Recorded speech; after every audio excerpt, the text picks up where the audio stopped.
Hello students, engineering ഫിസിക്സിന്റെ പുതിയ ക്ലാസ്സിലേക്ക് എല്ലാവർക്കും സ്വാഗതം. കഴിഞ്ഞ ക്ലാസ്സിൽ നമ്മൾ ഡിസ്കസ് ചെയ്തത് ക്വാണ്ടം മെക്കാനിക്സിന്റെ ബേസിക്സ് ആയ de Broglie hypothesis, Heisenberg's uncertainty principle തുടങ്ങിയവയാണ്. ഡി ബ്രോഗ്ലി കൺസെപ്റ്റ് പ്രകാരം എല്ലാ മൂവിംഗ് മെറ്റീരിയൽ പാർട്ടിക്കിളുമായി ചേർന്നും ഒരു വേവ് അസോസിയേറ്റ് ചെയ്യുന്നുണ്ട്. അത്തരം വേവുകളെ നമ്മൾ വിളിച്ച പേരാണ് de Broglie waves or quantum de Broglie waves or matter waves. So every moving material particle is associated with a wave and it is known by de Broglie wave or matter waves. ഈ de Broglie wave എന്ന് പറയുന്നത് നമ്മൾ നേരത്തെ പഠിച്ചതുപോലെയുള്ള mechanical വേവുമായോ അല്ലെങ്കിൽ electrical വേവുമായോ ഒന്നും compare ചെയ്യാൻ പറ്റാത്ത തരത്തിലുള്ള ഒരു കോംപ്ലക്സ് വേവ് ആണ്. Actually it is A complex 3-dimensional wave imagined to be created by the superposition of a number of sinusoidal or harmonic waves. കുറെ അധികം ഹാർമോണിക് വേവുകളുടെ കോമ്പിനേഷൻ ആയിട്ട് 3-dimensional സ്ട്രക്ചർ ഉള്ള ഒരു കോംപ്ലക്സ് വേവ് ആണ് ആക്ച്വലി ഈ de Broglie wave എന്ന് പറയുന്നത്. ഇങ്ങനെയുള്ള സൂപ്പർ പൊസിഷൻ വഴി ഉണ്ടായ ഒരു മെറ്റീരിയൽ പാർട്ടിക്കിളിന്റെ വേവ് നേച്ചർ റെപ്രസെന്റ് ചെയ്യാൻ വേണ്ടി ആ പാർട്ടിക്കിളുമായിട്ട് അസോസിയേറ്റ് ചെയ്തു വരുന്ന അല്ലെങ്കിൽ ആ പാർട്ടിക്കിളിന്റെ നൈബർഹുഡ് ആയിട്ട് നിലനിൽക്കുന്ന ഒരു സ്പെഷ്യൽ കൈൻഡ് ഓഫ് വേവ്, ആ വേവിനെ ക്വാണ്ടം മെക്കാനിക്സ് നമ്മൾ ഡിനോട്ട് ചെയ്യുന്നത് ഒരു വേവ് പാക്കറ്റ് ആയിട്ടാണ്. സോ ഒരു വേവ് പാക്കറ്റ് എന്നുകൊണ്ട് ഉദ്ദേശിക്കുന്നത് ഒരു de Broglie വേവിനെയാണ്. So which is used to represent the wave nature of a material particle and that is confined to a small region of space in the vicinity of the particle. അതായത് ഒരു പാർട്ടിക്കിളുമായിട്ട് accompany ചെയ്യുന്ന അല്ലെങ്കിൽ associate ചെയ്തു വരുന്ന wave എന്ന് പറയുന്നത് ആ പാർട്ടിക്കിളിന്റെ നൈബർഹുഡിലേക്ക് restricted ആയിരിക്കും. അത് മാത്രമല്ല ഒരു കോംപ്ലക്സ് 3-dimensional വേവ് ആണ്. ആ വേവ് ഉപയോഗിച്ച് നമുക്ക് എന്ത് ചെയ്യാൻ പറ്റണം? ആ പാർട്ടിക്കിളിന്റെ വേവ് നേച്ചർ കൃത്യമായി എക്സ്പ്ലെയിൻ ചെയ്യാൻ പറ്റണം. അങ്ങനെയുള്ള ഒരു സ്പെഷ്യൽ വേവിന് പറയുന്ന പേരാണ് wave packet. Actually it is not a single wave but it is produced by the superposition of a large number of waves. അങ്ങനെയുള്ള ഒരു ഐഡിയൽ വേവ് പാക്കറ്റിന്റെ റെപ്രസെന്റേഷൻ ആണ് താഴെ കാണിച്ചിട്ടുള്ളത്. Here the wave has large amplitude in the neighborhood of the particle. പാർട്ടിക്കിളിന്റെ തൊട്ടടുത്താണ് maximum. ഇത് 2-dimensional representation ആണ്. Actually ഇത് 3-dimensional wave. ഒരു ഡിസ്ക് പോലെ വിചാരിക്കണം, ഡിസ്ക് സ്ട്രോക്ക് വരുന്ന ഡിസ്ക് പോലെ വിചാരിക്കണം. നമ്മൾ അതിന്റെ ഒരു ക്രോസ് സെക്ഷൻ മാത്രമേ എടുത്തിട്ടുള്ളൂ. സോ ഇവിടെ നോക്കുകയാണെങ്കിൽ പാർട്ടിക്കിളിന്റെ തൊട്ടടുത്ത് ഈ വേവിന് ആംപ്ലിറ്റ്യൂഡ് കൂടുതലായിരിക്കും. പാർട്ടിക്കിളിൽ നിന്ന് ദൂരേക്ക് പോകുന്തോറും ആംപ്ലിറ്റ്യൂഡ് കുറഞ്ഞ് വളരെ പെട്ടെന്ന് ഇല്ലാതായി പോവുകയും ചെയ്യും. So here the wave has large amplitude in the neighborhood of the particle and small amplitude where the particle is less expected. Particle എവിടെയാണോ കൂടുതൽ എക്സ്പെക്ട് ചെയ്യാൻ സാധ്യതയുള്ളത്, കാണാൻ സാധ്യതയുള്ളത്, അവിടെ കൂടുതൽ ആംപ്ലിറ്റ്യൂഡ് ഉണ്ടാവും. എവിടെയാണ് കുറവ് സാധ്യതയുള്ളത് അവിടെ ആംപ്ലിറ്റ്യൂഡ് കുറവായിരിക്കും. ആ വേവ് പാക്കറ്റിന് പുറത്തെത്തി കഴിഞ്ഞാൽ പിന്നെ ഒരിക്കലും അവിടെ ആ പാർട്ടിക്കിളിന് എക്സിസ്റ്റൻസ് ഇല്ല, അല്ലെങ്കിൽ ആ പാർട്ടിക്കിളുമായി ചേർന്ന് തന്നെയാണെന്നുള്ളത് ഈ വേവ് പാക്കറ്റ് ഉള്ളത്. പാർട്ടിക്കിൾ മൂവിംഗ് ആണെങ്കിൽ സ്വാഭാവികമായിട്ടും അതിനോട് അക്കമ്പനി ചെയ്യുന്ന ഈ വേവ് പാക്കറ്റും അതിനോടൊപ്പം അതേ സ്പീഡിൽ മൂവ് ചെയ്തിരിക്കണം. നമ്മൾ ആ വെലോസിറ്റി വിളിക്കുന്ന പേര് ഗ്രൂപ്പ് വെലോസിറ്റി എന്നാണ് പറയാറുള്ളത്. സോ വേവ് പാക്കറ്റ് പാർട്ടിക്കിളിന്റെ വെലോസിറ്റിയും ഈ വേവ് പാക്കറ്റിന്റെ വെലോസിറ്റിയും സെയിം ആയിരിക്കും. വേവ് പാക്കറ്റിന്റെ വെലോസിറ്റി നമ്മൾ വിളിക്കുന്ന പേര് ഗ്രൂപ്പ് വെലോസിറ്റി എന്നാണ്. കാരണം കുറെ അധികം ഗ്രൂപ്പ് ഓഫ് വേവ്സുകളുടെ കോമ്പിനേഷൻ ആണ്, കുറെ അധികം വേവുകളുടെ കോമ്പിനേഷൻ ആയിട്ടാണ് ഒരു വേവ് പാക്കറ്റ് ഫോം ചെയ്യുന്നത്. എന്ന തോതിൽ നമ്മൾ അതിനെ ഗ്രൂപ്പ് വെലോസിറ്റി എന്നാണ് വിളിക്കാറുള്ളത്. ദെൻ പാർട്ടിക്കിൾ വെലോസിറ്റി എന്ന് പറഞ്ഞാൽ പാർട്ടിക്കിൾ മൂവ് ചെയ്യുന്ന വെലോസിറ്റി. ദെൻ ഇതിലുണ്ടായിട്ടുള്ള ഈ ഒരു വേവ് പാക്കറ്റ് എന്ന് പറയുന്നത് കുറെ അധികം വേവുകളുടെ സൂപ്പർ പൊസിഷൻ ആണെന്ന് പറഞ്ഞു. അതിൽ ഓരോ വേവുകളുടെയും വെലോസിറ്റി നമ്മൾ ഇൻഡിവിജ്വൽ വേവുകൾ നമ്മൾ ഫേസ് വെലോസിറ്റി എന്നൊക്കെ പറയാറുണ്ട്. അത്രയും ഡീറ്റെയിൽ ആയിട്ട് നിങ്ങൾക്ക് ആവശ്യമില്ല. തൽക്കാലം വേവ് പാക്കറ്റ് എന്ന് പറയുന്നത് ഒരു പാർട്ടിക്കിളിന്റെ വേവ് നേച്ചറിനെ എക്സ്പ്ലെയിൻ ചെയ്യാൻ സഹായിക്കുന്ന ആ പാർട്ടിക്കിളിന്റെ ചുറ്റുഭാഗത്തായിട്ട് ഒതുങ്ങി നിൽക്കുന്ന ഒരു കോംപ്ലക്സ് വേവ് ആണെന്ന് മാത്രം മനസ്സിലാക്കുക. ദെൻ ഈ കോംപ്ലക്സ് വേവിന്റെ അല്ലെങ്കിൽ വേവ് പാക്കറ്റിന്റെ ക്യാരക്ടറിസ്റ്റിക്സ് എക്സ്പ്ലെയിൻ ചെയ്യാൻ വേണ്ടി നമ്മൾ ഉപയോഗിക്കുന്ന ഒരു വേരിയബിൾ ക്വാണ്ടിറ്റി ആണ് വേവ് ഫംഗ്ഷൻ എന്ന് പറയുന്നത്. The variable quantity which characterizes a de Broglie wave or a wave packet is known as wave function. ആ വേവ് ഫംഗ്ഷൻ നമ്മൾ ഡിനോട്ട് ചെയ്യുന്നത് psi എന്നുള്ള സിമ്പിൾ ഉപയോഗിച്ചാണ്. PSI psi എന്നാണ് വായിക്കേണ്ടത്. ഓൾറെഡി നിങ്ങൾ വേവ്സ് ചാപ്റ്ററിൽ നേരത്തെ പഠിച്ചതായിരിക്കും. സോ de Broglie വേവിന്റെ അല്ലെങ്കിൽ വേവ് പാക്കറ്റിന്റെ എക്സ്പ്ലനേഷന് വേണ്ടി നമ്മൾ ഉപയോഗിക്കുന്ന ഒരു വേരിയബിൾ ഫംഗ്ഷൻ ആണ്, ഒരു മാത്തമാറ്റിക്കൽ ഫംഗ്ഷൻ ആണ് വേവ് ഫംഗ്ഷൻ എന്ന് പറയുന്നത്. It is a function of both position coordinates and time. So wave function എന്ന് പറയുന്നത് പൊസിഷൻ കോർഡിനേറ്റുകളെയും അതുപോലെ ടൈമിനെയും ഡിപ്പെൻഡ് ചെയ്യുന്നവയാണ്. നമ്മൾ 3 dimensional വേവ് ആണെന്ന് പറഞ്ഞു. സ്വാഭാവികമായിട്ടും psi can be written as it is a function of x, y, z, t എന്ന് എഴുതാം. അല്ലെങ്കിൽ ഒറ്റയടിക്ക് നമുക്ക് psi is a function of rt എന്ന് എഴുതാം. r എന്ന് പറഞ്ഞാൽ xi cap, vector r is equal to xi cap plus yj cap plus zk cap. Position vector ആണ്. അപ്പൊ ആ രീതിയിൽ 3 dimensional ആയിട്ട് എക്സ്റ്റൻഷൻ ഉള്ള അല്ലെങ്കിൽ ഡിപ്പെൻഡൻസ് ഉള്ള ടൈമിനെ ഡിപ്പെൻഡ് ചെയ്യുന്ന ഒരു കോംപ്ലക്സ് ക്വാണ്ടിറ്റി ആണ്, വേരിയബിൾ ക്വാണ്ടിറ്റി ആണ് വേവ് ഫംഗ്ഷൻ എന്ന് പറയുന്നത്. സോ വേവ് ഫംഗ്ഷന് ഇറ്റ്സെൽഫ് പ്രത്യേകിച്ച് സിഗ്നിഫിക്കൻസ് ഒന്നുമില്ല. നമുക്ക് ആദ്യം എന്തൊക്കെയാണ് ഈ വേവ് ഫംഗ്ഷൻസിന്റെ ക്യാരക്ടറിസ്റ്റിക്സ് എന്ന് നോക്കാം. Characteristics of a wave function. Wave function relates particle and wave nature of matter statistically. Statistical ആയിട്ട് ഒരു പാർട്ടിക്കിളുമായിട്ട് അസോസിയേറ്റ് ചെയ്ത വേവിന്റെ നേച്ചർ, അതായത് പാർട്ടിക്കിൾ നേച്ചറിനെയും വേവ് നേച്ചറിനെയും ലിങ്ക് ചെയ്യുന്ന, സ്റ്റാറ്റിസ്റ്റിക്കൽ ആയിട്ട് ലിങ്ക് ചെയ്യുന്ന എന്തോ ഒരു കാര്യം, അതാണ് വേവ് ഫംഗ്ഷൻ എന്ന് പറയുന്നത്. Wave function is a complex quantity and cannot be measured. നമുക്ക് വേവ് ഫംഗ്ഷൻ അതുപോലെ മെഷറബിൾ ആയിട്ടുള്ള ക്വാണ്ടിറ്റി അല്ല. അതുകൊണ്ട് തന്നെ it has no physical significance. പക്ഷെ നമ്മൾ വേവ് ഫംഗ്ഷൻസിന്റെ അപ്ലിക്കേഷൻ ആയിട്ട് അല്ലെങ്കിൽ വേവ് ഫംഗ്ഷന്റെ ആക്ഷൻ വഴി ഉണ്ടാകുന്ന പല കാര്യങ്ങളെയും നമ്മൾ മെഷർ ചെയ്യാറുണ്ട്. Wave function psi and its derivatives such as dou psi by dou x, dou psi by dou y and dou psi by dou z are well behaved, single valued and continuous everywhere. Well behaved എന്ന് പറഞ്ഞു കഴിഞ്ഞാൽ ഈ പ്രോപ്പർട്ടികളെ main ആയിട്ട് പറയുന്നത് single valued ആയിരിക്കണം. ഒരു പോയിന്റില് psyche ഒരു value മാത്രമേ ഉണ്ടാവാൻ പാടുള്ളൂ. സൈക്ക് മാത്രമല്ല, അതിന്റെ ഡെറിവേറ്റീവ്സിനും സിംഗിൾ വാല്യൂഡ് ആയിരിക്കണം ഓരോ പോയിന്റിലും. ആൻഡ് കണ്ടിന്യൂസ്, സഡൻ ആയിട്ടുള്ള ചേഞ്ചസ് ഉണ്ടാവാൻ പറ്റില്ല. വേവ് ഫംഗ്ഷൻ എന്നുള്ളത് പാർട്ടിക്കിളുമായി ചേർന്ന് വരുന്ന വേവിനെ റെപ്രസെന്റ് ചെയ്യുന്നതാണ്. അപ്പൊ ഒരിക്കലും അത് ഒരു പോയിന്റിൽ വെച്ച് അത് ഇൻഫിനിറ്റി ആയിട്ട് മാറുക, ഒരു പോയിന്റിൽ വെച്ച് സഡൻ ആയിട്ട് 0 ആയിട്ട് മാറുക, അങ്ങനെ ഉണ്ടാവില്ല. കണ്ടിന്യൂസ് ആയിട്ടായിരിക്കും അതിന്റെ ചേഞ്ചസ് ഉണ്ടാവുക.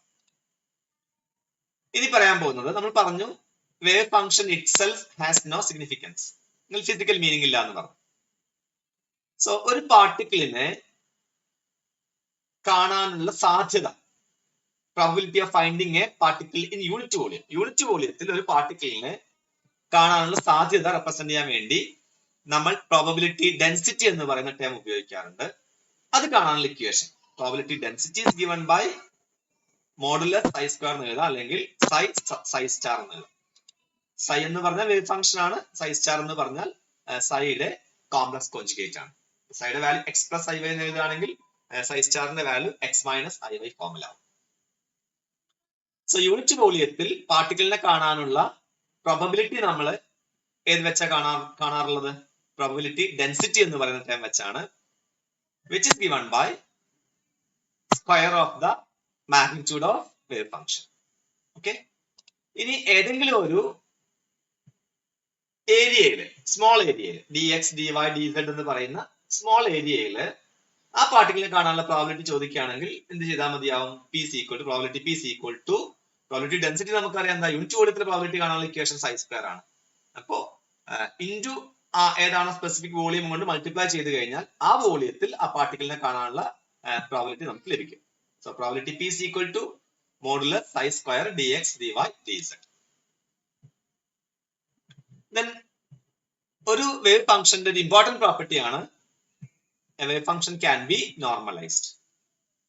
എവിടെയെങ്കിലും ഒരു പാർട്ടിക്കിളിനെ കാണാൻ ഷുവർ ആയിട്ടും എക്സിസ്റ്റൻസ് ഉണ്ടെന്ന് വിചാരിക്കും. ഒരു കണ്ടെയ്നറിൽ ഗ്യാസ് മോളിക്യൂൾസിനെ ഇൻക്ലൂഡ് ചെയ്തു.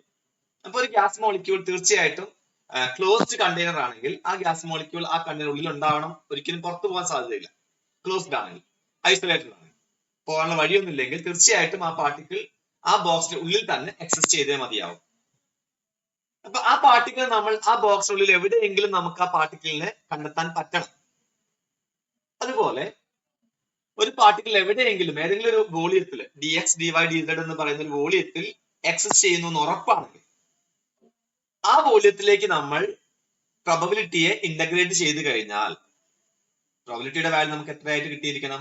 1 ആയിട്ട് കിട്ടിയിരിക്കണം. അതായത് ആ വോളിയത്തിൽ എവിടെയെങ്കിലും വെച്ച് നമ്മൾ ആ പാർട്ടിക്കിളിനെ നിർബന്ധമായും കണ്ടെത്തിയിരിക്കണം. പാർട്ടിക്കിളിനെ കണ്ടെത്തുക എന്ന് പറഞ്ഞാൽ അതോടൊപ്പം വേവ് ഫംഗ്ഷൻ അവിടെ തന്നെ ഉണ്ടായിരിക്കണം. സോ നമ്മൾ പറഞ്ഞതുപോലെ വേവ് ഫംഗ്ഷന് ഇറ്റ്സെൽഫ് മീനിങ്സ് ഒന്നും ഇല്ലെങ്കിൽ പോലും വേവ് ഫംഗ്ഷനെ ഉപയോഗിച്ചാണ് ഒരു പാർട്ടിക്കിളിന്റെ പ്രോബബിലിറ്റി ഡെൻസിറ്റിയും നമ്മൾ കണ്ടെത്തുന്നത്.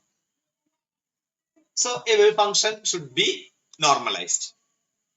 ഇങ്ങനെയുള്ള കണ്ടീഷൻസ് സാറ്റിസ്ഫൈ ചെയ്യുന്ന വേവ് ഫംഗ്ഷൻ പറയുന്ന പേര് മാത്തമാറ്റിക്കലി നോർമലൈസ്ഡ് വേവ് ഫംഗ്ഷൻ എന്നാണ് പറയാറുള്ളത്. സോ പാർട്ടിക്കിളുമായിട്ട് ബന്ധപ്പെട്ട വേവ് ഫംഗ്ഷൻ എല്ലായ്പ്പോഴും എങ്ങനെയുള്ളതായിരിക്കണം? നോർമലൈസ്ഡ് ആയിരിക്കണം. അതും വേവ് ഫംഗ്ഷന്റെ ഒരു ബേസിക് പ്രോപ്പർട്ടിയിൽ പെടുന്ന കാര്യമാണ്. ഇത്രയാണ് വേവ് ഫംഗ്ഷന്റെ ഇമ്പോർട്ടന്റ് ആയിട്ടുള്ള ക്യാരക്ടറിസ്റ്റിക്സ്. ഇനി നമുക്ക് ആവശ്യമുള്ളത് ഷ്രോഡിഞ്ചറിന്റെ വേവ് ഇക്വേഷൻസ് ആണ്. നമ്മൾ ഓൾറെഡി പറഞ്ഞ കാര്യമാണ്. ക്ലാസിക്കൽ മെക്കാനിക്സിലെ ഫണ്ടമെന്റൽ ആയിട്ടുള്ള രണ്ട് ഇക്വേഷൻസ് എന്ന് പറയുന്നത് ഷ്രോഡിഞ്ചറിന്റെ വേവ് ഇക്വേഷൻസ് ആണ്. ഒന്നാമത്തെ Schrodinger time dependent wave equation, രണ്ടാമത്തെ ടൈം ഇൻഡിപെൻഡന്റ് വേവ് ഇക്വേഷൻ. ഇനി നമുക്ക് പഠിക്കാനുള്ളത് ഷ്രോഡിഞ്ചർ വേവ് ഇക്വേഷൻസ് ആണ്. Schrodinger's wave equations are the most fundamental equations in the quantum mechanics. രണ്ട് തരം ഷ്രോഡിഞ്ചർ വേവ് ഇക്വേഷൻസ് ഉണ്ട്.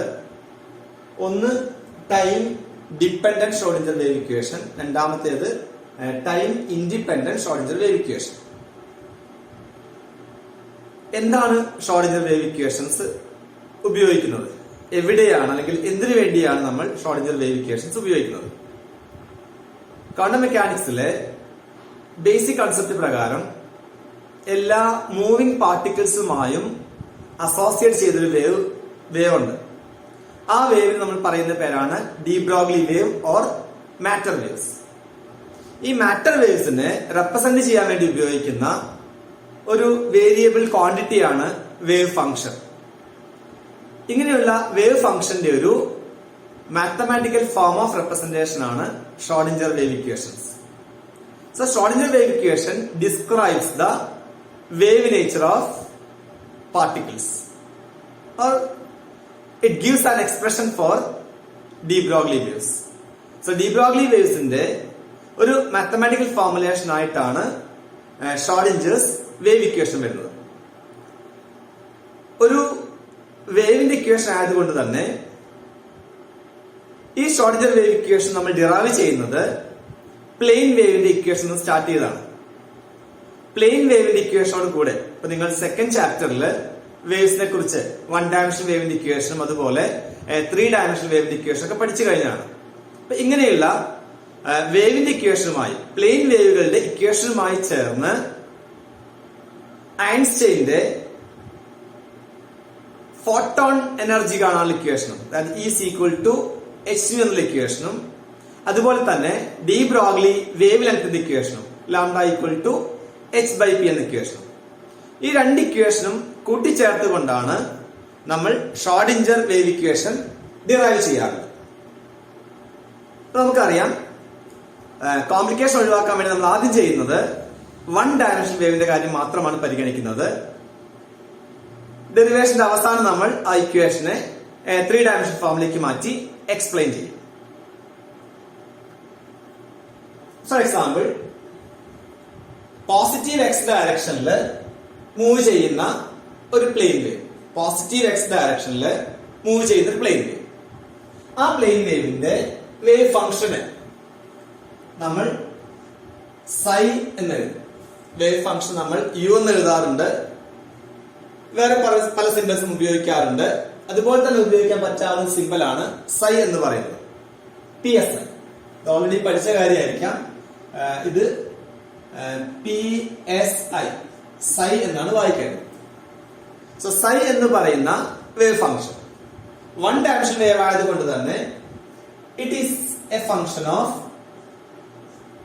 Position along the x direction. നമ്മൾ x എന്ന് എഴുതി. then it also depends on time. psi of x അല്ലെങ്കിൽ positive x direction move ചെയ്യുന്ന ഒരു വേവിനെ സൂചിപ്പിക്കുന്ന ഡിഫറൻഷ്യൽ ഇക്വേഷൻ ഓൾറെഡി പഠിച്ചതാണ്.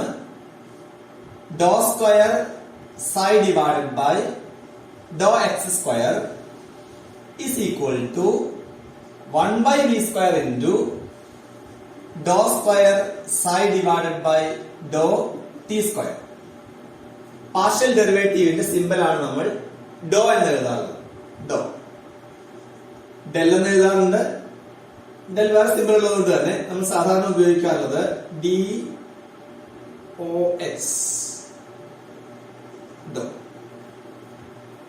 ഡോ എന്ന രീതിയിലാണ് നമ്മൾ ഇതിനെ വായിക്കാറ്. സോ ഡോ square psi divided by dou x square is equal to 1 by v square into dou square psi divided by dou t square. ഇതാണ് വൺ ഡയമെൻഷണൽ വേവിന്റെ ഇക്വേഷൻ. ഈ ഇക്വേഷന്റെ സൊല്യൂഷൻ ഓൾറെഡി സെക്കൻഡ് ചാപ്റ്ററിൽ പഠിച്ചതാണ്. Solution of this equation psi of xt is equal to a e raised to I k x minus omega t. Here k is called wave vector or propagation constant. k യുടെ value ആണല്ലോ equation എന്താ? k equal to 2 pi by lambda എന്ന് പഠിച്ചിട്ടുണ്ട്. അതുപോലെ angular frequency or angular velocity omega എന്ന് പറയുന്നത് omega equal to 2 pi into normal frequency nu. ഇതാണ് one dimensional വേവിന്റെ വേവ് ഫംഗ്ഷന്റെ ഡിഫറൻഷ്യൽ ഇക്വേഷനും അതിന്റെ സൊല്യൂഷനും. ഇതേ ഇക്വേഷനെ ചെറിയ തോതിലുള്ള മാറ്റങ്ങൾ വരുത്തിയാണ് നമ്മൾ ഷ്രോഡിഞ്ചർ ടൈം ഡിപെൻഡന്റ് വേവ് ഇക്വേഷനും അതുപോലെ ഇതിന്റെ ബാക്കിയായി Schrodinger time independent wave equation നമ്മൾ ഡിറൈവ് ചെയ്തു. അതിനുവേണ്ടി നമ്മൾ ഉപയോഗിക്കുന്ന രണ്ട് ചേഞ്ചസ് ഈ ഇക്വേഷനിൽ അല്ലെങ്കിൽ ഈ സൊല്യൂഷനിൽ നമ്മൾ രണ്ട് കാര്യങ്ങൾ ഉൾപ്പെടുത്തണം.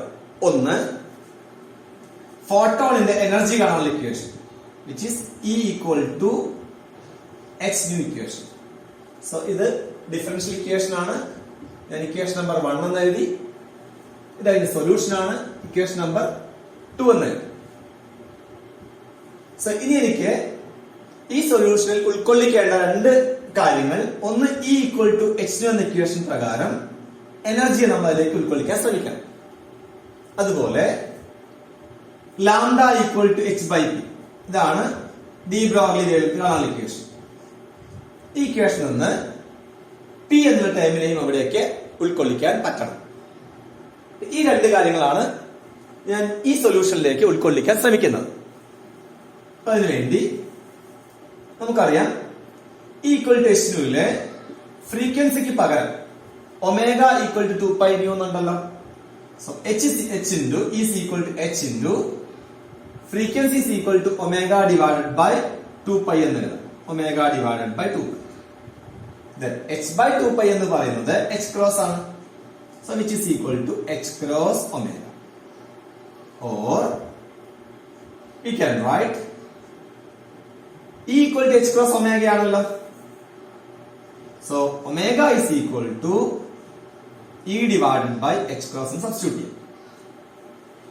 സോ മുകളിലെ ഇക്വേഷനില് സെക്കൻഡ് ഇക്വേഷൻ ഒമേഗയ്ക്ക് പകരം നമുക്ക് സബ്സ്റ്റിറ്റ്യൂട്ട് ചെയ്യാവുന്ന ഒരു വാല്യൂ ആണ് E divided by h cross എന്ന് പറയുന്നത്. ഒന്നായി. Then second. രണ്ടാമത്തേത് k equal to 2 pi by lambda. ആ ഇക്വേഷൻ ഉപയോഗിച്ചുകൊണ്ട് നമ്മൾ പറഞ്ഞു ഡി ബ്രോഗ്ലി ഇക്വേഷൻ ഏതാണ്? lambda equal to h by p, where h is the Planck's constant, p is the linear momentum, or p എന്തായിരിക്കും, p is equal to h divided by wavelength lambda. k equal to 2 pi by lambda ആണ്. അങ്ങനെയാണെങ്കിൽ lambda എന്തിന് equal ആയിരിക്കും, lambda is equal to 2 pi by k എന്ന് എഴുതാം. So ഇവിടെ p is equal to h divided by ലാംഡയ്ക്ക് പകരം എന്തെഴുതുന്നു, lambda is equal to 2 pi by k എന്ന് എഴുതാം. 2 pi by k എന്നുള്ളത് എനിക്ക് എവിടേക്ക് എടുത്ത് എഴുതാവുന്നതേ ഉള്ളൂ, ന്യൂമറേറ്ററിലേക്ക് എടുത്ത് എഴുതാം. അങ്ങനെ h k divided by 2 pi നേരത്തെ ചെയ്തതുപോലെ h by 2 pi എന്ന് പറയുന്നത് h ക്രോസ് ആണ്. So it becomes h cross k എന്നാണ്. നമുക്കിവിടെ ഏതാ സബ്സ്റ്റിറ്റ്യൂട്ട് ചെയ്യേണ്ടത്, k ക്കാണ്. Or k equal to p divided by h cross. എനിക്ക് രണ്ട് ഇക്വേഷൻ ആയി കഴിഞ്ഞു. Equation number 3 and equation number 4. So one dimensional വേവിന്റെ സൊല്യൂഷനിൽ a e raised to i kx minus omega t യില് k ക്ക് പകരം എനിക്ക് സബ്സ്റ്റിറ്റ്യൂട്ട് ചെയ്യാം, p divided by h cross എന്ന് സബ്സ്റ്റിറ്റ്യൂട്ട് ചെയ്യാം. അതുപോലെ ഒമേഗ എന്നതിന് പകരം സബ്സ്റ്റിറ്റ്യൂട്ട് ചെയ്യാം, e divided by h cross എന്ന് സബ്സ്റ്റിറ്റ്യൂട്ട് ചെയ്യാം. അങ്ങനെ സബ്സ്റ്റിറ്റ്യൂട്ട് ചെയ്ത് കഴിഞ്ഞാൽ sin of xt becomes equal ആയിട്ട് മാറും, a e raised to i ഉണ്ട്, ഈ k സബ്സ്റ്റിറ്റ്യൂട്ട് ചെയ്യുമ്പോ p by h cross അല്ലേ, e by h cross x minus ഒമേഗയ്ക്ക് പകരം e by h cross into t. a e raised to രണ്ട് ടേമിലും h cross ഉള്ളത് കൊണ്ട് കോമൺ ആയിട്ട് നമുക്ക് പുറത്തേക്ക് എടുക്കാം. So i by h cross into എന്ത് കിട്ടി, px minus et എന്ന് കിട്ടി. So this is the new expression for psi. Equation number 5. So first stage ആയിട്ട് ഷ്രോഡിഞ്ചർ വേവ് ഇക്വേഷന്റെ ഡെറിവേഷന്റെ ഫസ്റ്റ് പാർട്ടാണ് നമ്മൾ ചെയ്തത്. പ്ലെയിൻ വേവിന്റെ ഇക്വേഷൻ എടുത്തു, സിംപ്ലിസിറ്റിക്ക് വേണ്ടി വൺ ഡയമെൻഷണൽ പ്ലെയിൻ വേവ് ആണ് കൺസിഡർ ചെയ്തത്. സോ വൺ ഡയമെൻഷണൽ പ്ലെയിൻ വേവിന്റെ ഡിഫറൻഷ്യൽ ഇക്വേഷൻ ഇതാണ്. നമ്മൾ എക്സ് ഡയറക്ഷൻ എന്ന് വിചാരിച്ചു, എക്സോ വൈയോ സെഡോ ഏത് വേണമെങ്കിലും എടുക്കാവുന്നേ ഉള്ളൂ. ഇവിടെ ഇപ്പൊ തൽക്കാലം നമുക്ക് ഒരു ഡയറക്ഷൻ ആവശ്യമുള്ളൂ, ഒരു ഡയമെൻഷൻ ആവശ്യമുള്ളൂ. അതുകൊണ്ട് തന്നെ നമ്മൾ എക്സ് ആയിട്ട് ചൂസ് ചെയ്തു, അത്രയേ ഉള്ളൂ. So psi of x is equal to a e raised to i kx minus omega t solution എഴുതി. ആ സൊല്യൂഷനിലെ k എന്നതിനും ഒമേഗ എന്നതിന് പകരം നമ്മൾ ഫോട്ടോണിക് എനർജിയും അതുപോലെ ഡി ബ്രോഗ്ലി വേവ്ലെങ്ത് ഉപയോഗിച്ച് സബ്സ്റ്റിറ്റ്യൂഷൻ നടത്തി. അങ്ങനെ psi of x ന്റെ ഇക്വേഷൻ എന്തായി മാറി, a e raised to psi of xt എന്തായി കിട്ടിക്കഴിഞ്ഞു, a e raised to i by h cross into px minus et എന്നായി കഴിഞ്ഞു. ഇപ്പൊ നമുക്ക് വേവ് ഫംഗ്ഷനുള്ള equation psi of x is equal to a e raised to i by h cross px minus et എന്ന് കിട്ടി. ഇനി നമ്മൾ ഈ psi of x യെ വേവ് ഫംഗ്ഷനെ പാർഷ്യലി ഡിഫറൻഷിയേറ്റ് ചെയ്യാണ്. ഇക്വേഷൻ ഓൾറെഡി പറഞ്ഞാണ്, ഇക്വേഷൻ പറഞ്ഞതാണ്. ഡോ square psi by Dr x സ്ക്വയറും റൈറ്റ് സൈഡ് ഡോ square psi by Dr t square ഒക്കെയാണ്.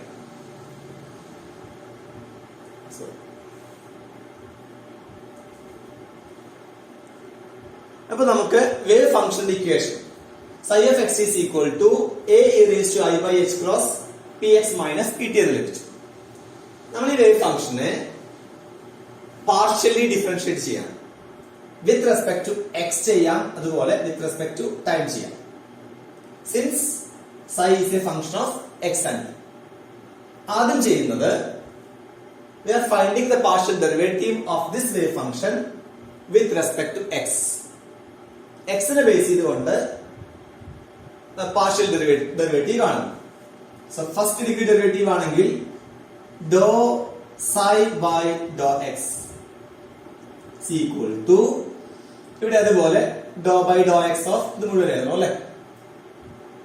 ഞാൻ എഴുതുന്നില്ല, പകരം എന്താ കിട്ടുക നമുക്ക്? എ കോൺസ്റ്റന്റ് ആണ്, ആംപ്ലിറ്റ്യൂഡ് ആണ് എന്ന് എഴുതി ഇ റേസ് ടു എക്സിന്റെ derivative e raise to x തന്നെയാണ്. സോ ഇവിടെ e raise to i by h cross p x minus E t into എന്ത് കാണണം? ഇവിടെ എക്സ് എന്ന് പകരം വലിയ ടേം ആണ്, അതിന്റെ ഡെറിവേറ്റീവ് കാണണം അല്ലെ. ഇവിടെ രണ്ട് ഫംഗ്ഷൻ ഉണ്ട്, psi depends on x and t ആണ്. പക്ഷെ നമ്മൾ പാർഷ്യൽ ഡെറിവേറ്റീവ് ആണ് കാണുന്നത്, എക്സിന്റെ ചേഞ്ചസ് മാത്രം പരിഗണിച്ചാൽ മതിയാവും. സോ ഇൻറ്റു ഡോ ബൈ ഡോ എക്സ് ഓഫ് ഏത് മാത്രം മതി? ഇതിന്റെ ഈ പവറിന്റെ അല്ലെ. ഡോ by Dr x of i by h cross p x minus E T.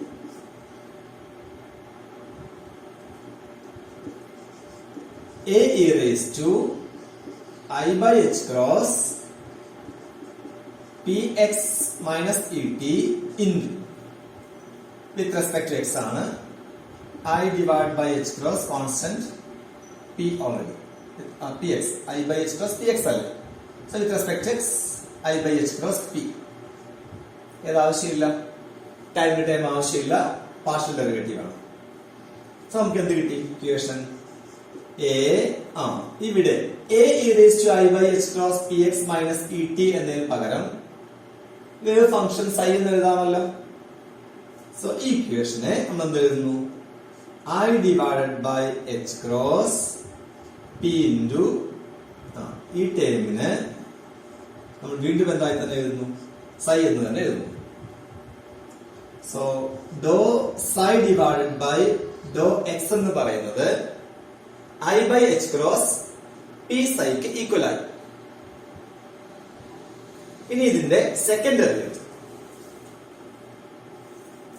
Derivative എന്ന് പറഞ്ഞു കഴിഞ്ഞാൽ ഡോ square psi by Dr x square. എന്താ അത്? ഡോ ബൈ ഡോ എക്സ് ഓഫ് ഡോ psi ബൈ ഡോ എക്സ് ആണ്. സോ ഡോ psi ബൈ ഡോ എക്സ് എന്ന് കാര്യം നമുക്കറിയാം. അപ്പൊ ഡോ ബൈ ഡോ എക്സ് ഓഫ് ഇത് വേണം ഡോ psi ബൈ ഡോ എക്സ് അല്ലെ. I by h cross p psi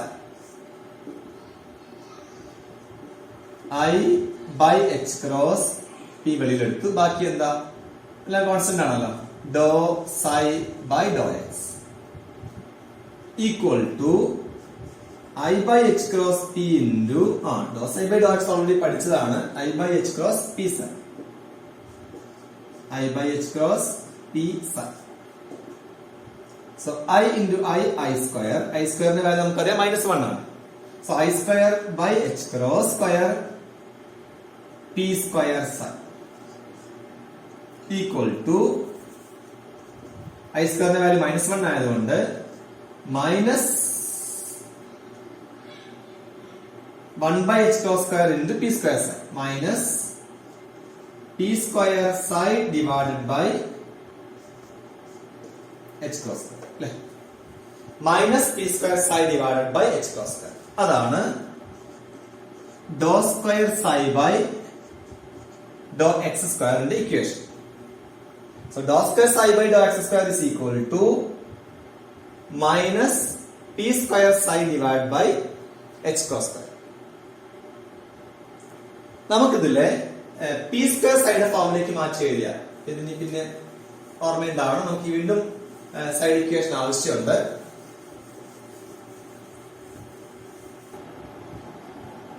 P square psi is equal to minus h cross square ഡോ സ്ക്വയർ psi divided by ഡോ എക്സ് സ്ക്വയർ എന്ന് കിട്ടും.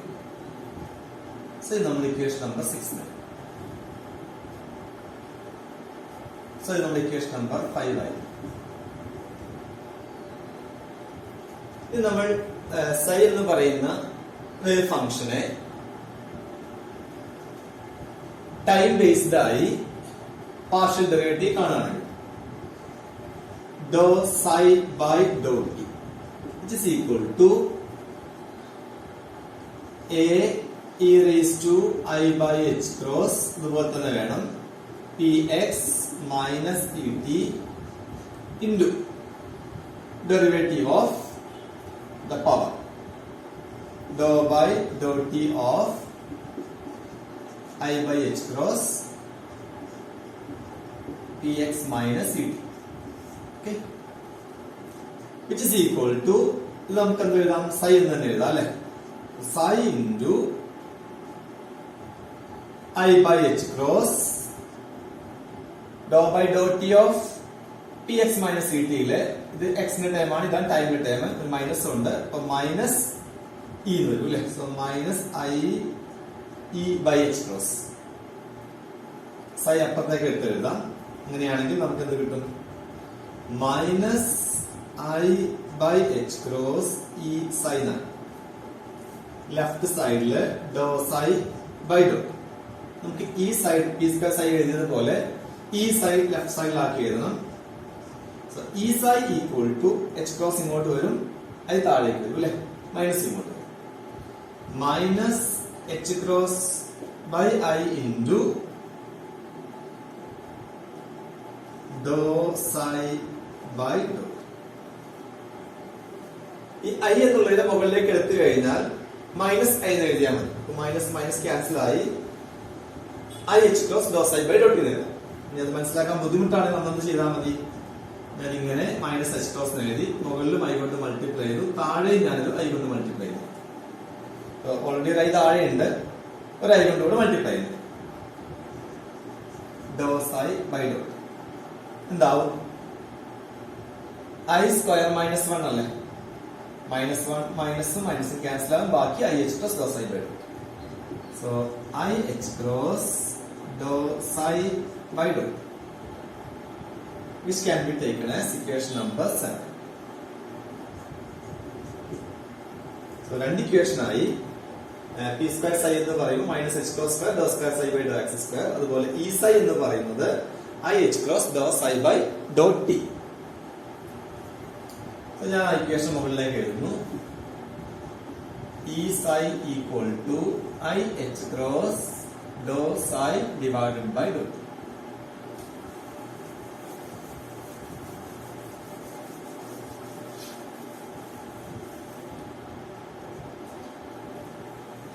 ഏത് സിസ്റ്റം ആണെങ്കിലും ഇവിടെ നമ്മൾ എടുക്കുന്ന സിസ്റ്റം മൂവിംഗ് പാർട്ടിക്കിൾ ആണ്. പാർട്ടിക്കിളിന്റെ ടോട്ടൽ എനർജി എന്ന് പറയുന്നത് രണ്ട് എനർജികളുടെ, അതായത് കൈനറ്റിക് എനർജിയുടെയും പൊട്ടൻഷ്യൽ എനർജിയുടെയും സമ്മേഷനാണ്, സമ്മാണ്. Total energy of a particle, moving particle, is equal to its kinetic energy plus potential energy. Potential energy p എന്ന് എഴുതാറുണ്ട്, ഇവിടെ നമ്മൾ വി എന്നാണ് യൂസ് ചെയ്യുന്നത്. ബാക്കിയുള്ള കാര്യങ്ങൾ പറഞ്ഞതുപോലെ വി എന്നുള്ളതും it's a function of x and t എടുക്കുന്നു. Here v equal to a function of x. നമ്മൾ വേവ് ഫംഗ്ഷനെയും വൺ ഡയമെൻഷനായിട്ട് വിചാരിച്ചത്, അപ്പൊ ഇവിടെ ഈ പൊട്ടൻഷ്യൽ എനർജിയെയും നമ്മൾ എന്ത് ചെയ്യുന്നു? It's a function of x and t ആയിട്ട് എടുക്കുന്നു. ദെൻ കൈനറ്റിക് എനർജിക്ക് നമുക്ക് ഒന്നുകിൽ half m v square equation കൊടുക്കാം, അല്ലെങ്കിലോ പി സ്ക്വയർ ബൈ 2 എന്നുള്ള ഇക്വേഷൻ പ്ലസ് ഇത് ചെയ്യാൻ പോകുന്നത് എല്ലാ ടേംസിനെയും സൈ എന്നുള്ള വേരിയബിൾ കൊണ്ട് മൾട്ടിപ്ലൈ ചെയ്യും. മാത്തമാറ്റിക്കലി പോസിബിൾ ആയിട്ടുള്ള കാര്യമാണ്, പ്രശ്നമൊന്നുമില്ല. സോ എല്ലാ ടേംസിനെയും സൈ കൊണ്ട് മൾട്ടിപ്ലൈ ചെയ്യും വേവ് ഫംഗ്ഷൻ കൊണ്ട്. ഇതിലെ ഈ സൈ എന്നതിന് പകരം എന്ത് കൊടുക്കാം? I h cross Dr psi by dot in, which is equal to p square psi ക്ക് ഇക്വേഷൻ കിട്ടിയിട്ടുണ്ട്, minus h cross square Dr square psi by Dr x square. P square സൈക്ക് പകരം ബൈ 2m ഉണ്ടല്ലോ, എന്ത് വരും? Minus h cross square by 2m into dou square psi by Dr x square plus v psi. ഇതാണ് one ഡയമെൻഷനിലെ time dependent Schrodinger wave equation in one dimension. I h cross dou psi by dou t is equal to minus h cross square by 2m into dou square psi by dou x square. ഇവിടെ psi നമ്മൾ എന്താ എടുത്തത്? psi equal to a function of x ആണ്.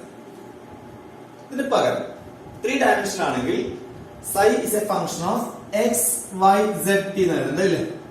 In 3 dimension. 3 ഡയമെൻഷനിൽ psi എന്ന് പറയുന്നത് xt മാത്രമാണ് ഉള്ളത്. psi is a function of x, y, z and t. So in 3 dimension psi equal to a function of x, y, z and t. Or നമുക്ക് എന്താ എഴുതിയാൽ മതി? psi equal to psi of function of rt എന്ന് എഴുതിയാൽ മതി. ഇങ്ങനെയാണെങ്കിൽ ഈക്വേഷന്റെ മാറ്റം വരും. ലെഫ്റ്റ് സൈഡിൽ ടൈം ഡെറിവേറ്റീവ് ആണ്, പ്രശ്നമുള്ള കാര്യമല്ല. I h cross dou psi by dou t equals minus h cross square by 2m into dou square psi by dou x square plus dou square psi by dou y square plus dou square psi by dou x square. എല്ലാം 3 dimension term ആണ്. Plus v psi. Here psi is a function of r and t or x, y, z and t. ഇതിലെ ഈ ടേമിനെ ബ്രാക്കറ്റിലുള്ള ടേമിനെ നമ്മൾ del square psi എന്ന് എഴുതാം. Already second chapter പഠിച്ചാണ്. dou square by dou x square plus dou square by dou y square plus dou square by dou x square. Sorry. dou square by dou z square. എന്ന് പറയുന്നതാണ് del square operator or Laplacian operator. ഇത് del operator എന്ന് പറയും. Del സ്ക്വയറിനെ Laplacian operator എന്ന് പറയും. Laplacian operator plus b. So this is the expression for 3-dimensional time dependent Schrodinger wave equation. ഇത് 1 dimensional, ഇത് 3 dimensional. 1 dimensional ആകുമ്പോൾ psi is a function of xt ആണ്. 3 dimensional ആകുമ്പോൾ psi is a function of x, y, z, t ആണ്, അല്ലെങ്കിൽ psi is a function of rt ആണ്. Special case കൂടെ പറഞ്ഞ് അവസാനിപ്പിക്കും. If the particle is free, നമ്മൾ എടുക്കുന്ന പാർട്ടിക്കിൾ എൻറ്റയർലി ഫ്രീ ആണെങ്കിൽ പിന്നെന്തുണ്ടാവില്ല? അവിടെ പൊട്ടൻഷ്യൽ എനർജി ഉണ്ടാവില്ല. So if the particle is free, potential energy becomes 0. Then equation എന്തായിട്ട് മാറും? I h cross, so Schrodinger wave equation dou psi by dou t is equal to minus h cross square by 2m into del square psi എന്ന് മാത്രമായിട്ട്. So free particle കേസിലെ time dependent Schrodinger wave equation ഈ ഫോമിലാണ്.